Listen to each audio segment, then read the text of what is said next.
तो बच्चों अब हम लोग इसका टॉपिक करेंगे लास्ट वाला नॉन कंडक्टिंग स्फीयर वाला। तो पहले इसको समझते हैं कि जैसे ये हमारा नॉन कंडक्टिंग स्फीयर हो गया,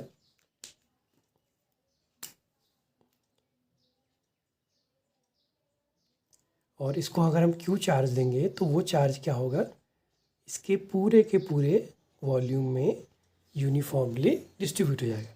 तो इस पर जो चार्ज डेंसिटी होगी वो हो जाएगी रो वाली, वो क्यू अपॉन, अब अगर ये मान लें कि इस स्फीयर की रेडियस को कैपिटल आर एज्यूम कर ले, तो इसका जो वॉल्यूम हो गया 4/3 पाई आर क्यूब, या कहेंगे रो की वैल्यू जो फाइनली आ जाएगी वो 3v upon 4 pi are cube. ठीक है, 3q upon 4 pi are cube. अब मान लिया कि इसके पहला पॉइंट हमने एक्सटर्नल ले लिया, तो जो भी सपोज हमने ये स्मॉल आर रेडियस का लिया एक पॉइंट, हमने एक पॉइंट पी लिया जो इसके सेंटर से स्मॉल आर डिस्टेंस पर है, तो इस रेडियस का क्या करेंगे, एक गॉसियन सरफेस बना लेंगे जो कैसा बन जाएगा, स्फेरिकल बन जाएगा। तो सेम वही चीज़ बार बार रिपीट होगी कि ई और डी एस दोनों सेम डायरेक्शन में, एंगल हो गया इनके बीच का 0 डिग्री।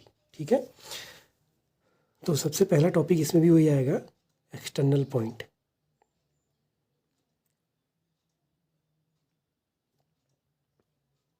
ये हमारा पी हो गया।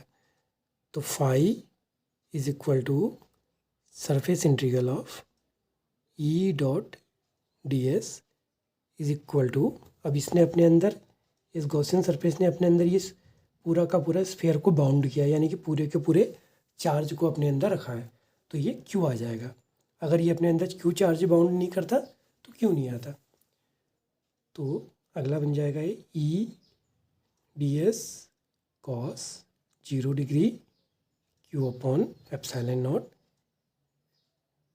ई बाहर आ गया, surface integral of d s, यानी कि गॉसियन सरफेस का हमें सरफेस एरिया निकालना है। तो वो कितना हो जाएगा, स्मॉल आर रेडियस का है और स्फेरिकल है, तो उसका सरफेस एरिया हो गया 4 pi r square q upon epsilon not.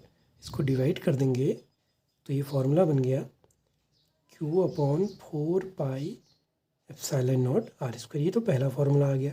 अब इसको हम लोग सरफेस डेंसिटी की फॉर्म में लाते हैं इस वाले में।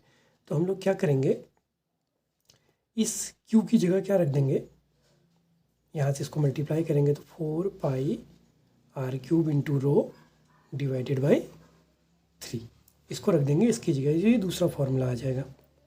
तो 4 pi are cube row upon 3, और साथ में ये वाला भी आ जाएगा 4 pi epsilon naught r square. तो ये सब कैंसिल, तो ये फॉर्मूला बन गया rho r cube upon 3 epsilon 0 r square. इसमें देखो rho constant, 3 constant, epsilon naught constant, capital R भी कांस्टेंट, ये वेरी कर रहा है। यानी कि जो ई है, अगर हम उसका समझें तो ई प्रोपोर्शनल 1/r², यानी कि जैसे जैसे ये डिस्टेंस बढ़ेगी ई की वैल्यू कम होती जाएगी, और अगर जब ये आर इनफाइनाइट की ओर टेंड होगा तो ई कहाँ को चले जाएगा, 0 की ओर। बाद में हम इसका ग्राफ पढ़ेंगे, तो ग्राफ बनाते समय हम इस फॉर्मूले को यूज करेंगे। तो फिलहाल हम याद कर लेते हैं, फॉर्मूला आया है अभी rho r cube upon 3 epsilon naught r square. अब इसी में कंडीशन डाल देते हैं जब ये पॉइंट सरफेस पर आ जाए। ठीक है, तो यही फॉर्मूला को हम चेंज कर लेंगे कि सेकेंड पॉइंट आएगा एट द सरफेस। जब एट सरफेस पे आएंगे तो ये पी पॉइंट यहाँ पहुँच जाएगा। तो जैसे स्फेरिकल सर्कल था, सेम वही चीज़ यहाँ भी, small R is equal to capital R. तो अब जो ये ई आ जाएगा वो कितना आ जाएगा, ई जो अभी तक था rho r cube upon 3 epsilon 0 r square, तो स्मॉल आर की जगह रख देंगे कैपिटल आर। तो rho r cube upon 3 epsilon naught r square, ये पावर कैंसिल हो गई, तो ई इज इक्वल टू बना रो आर, यहाँ एक बचेगी, अपॉन 3 एप्सिलॉन नॉट। यानी कि ई की वैल्यू कैसी आ गई, रो आर, यानी कि रेडियस पे डिपेंड कर रही है। तो रेडियस तो एक पर्टिकुलर स्फीयर के लिए कांस्टेंट ही होगी। अब इसके बाद एक जो सबसे इम्पॉर्टेंट टॉपिक है इसका वो है इंटरनल पॉइंट पर। अब हम उसको पढ़ते हैं। तो इंटरनल वाले पॉइंट पे अब क्या होगा, देखो क्योंकि ये नॉन कंडक्टिंग है तो चार्ज पूरे स्फीयर में वॉल्यूम में डिस्ट्रीब्यूट है। कंडक्टिंग होता तो सिर्फ बाहर हो जाता, कंडक्टिंग का केस होता तो अंदर चार्ज ही नहीं होता तो इलेक्ट्रिक फील्ड भी जीरो हो जाता। अब क्योंकि ऐसा नहीं है तो मान लिया कि वो जो पॉइंट है पी वो यहाँ पर आ गया, तो हम इस रेडियस का क्या करेंगे, एक गॉसियन सरफेस बनाएंगे जो स्फेरिकल बनेगा। तो अब की बार आप देखिए कि इस जो भी हमने गॉसियन सरफेस बनाया इसके अंदर कुछ चार्ज तो ज़रूर है। अब वो कितना है वो हमें निकालना पड़ेगा। तो इसमें सबसे इम्पॉर्टेंट पॉइंट यही है कि वो चार्ज निकालना कि अंदर कितना आ रहा है।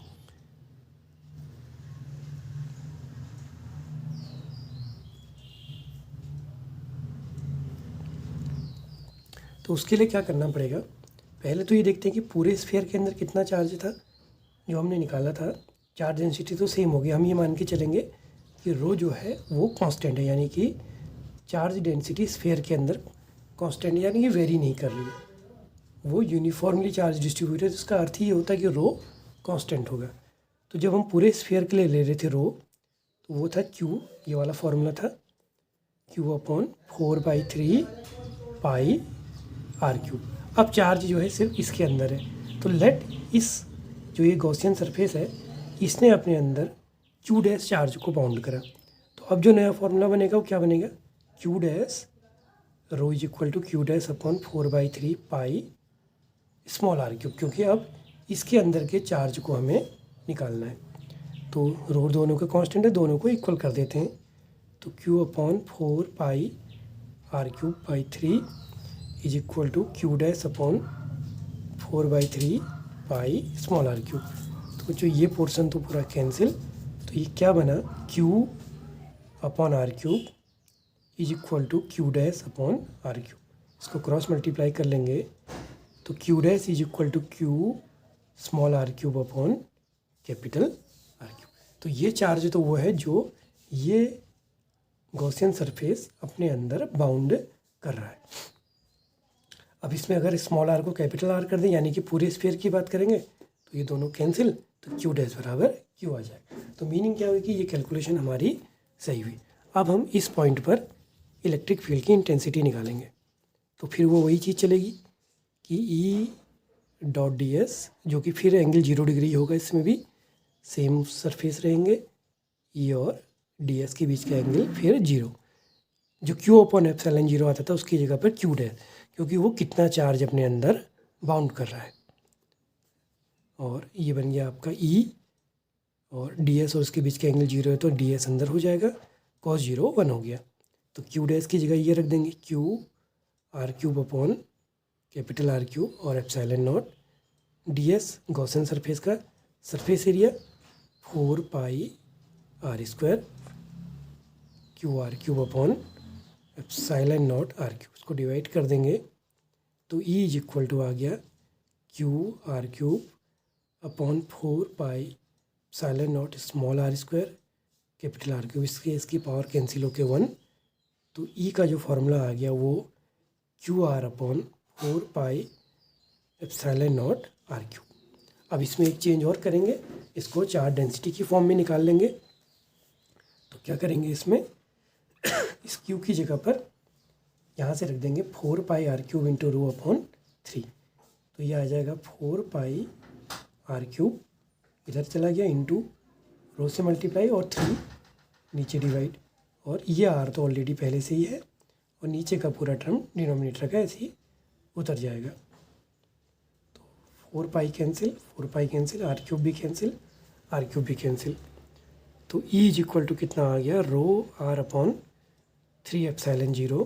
तो यहाँ से जो ई की वैल्यू है वो क्या है, proportional to of E proportional to R, यानी कि जैसे जैसे आर बढ़ेगा ई बढ़ेगा। तो अब जो नया फॉर्मूला आ गया कि इसके इनसाइड के लिए इलेक्ट्रिक फील्ड का, वो ये आ गया rho are upon 3 epsilon not. अब हम इसका ग्राफ बनाना सीखेंगे, तो जैसा ग्राफ हमने पेपर 11th में ग्रेविटेशनल पढ़ा था, सेम वैसी ग्राफ इसके लिए भी बनेगा।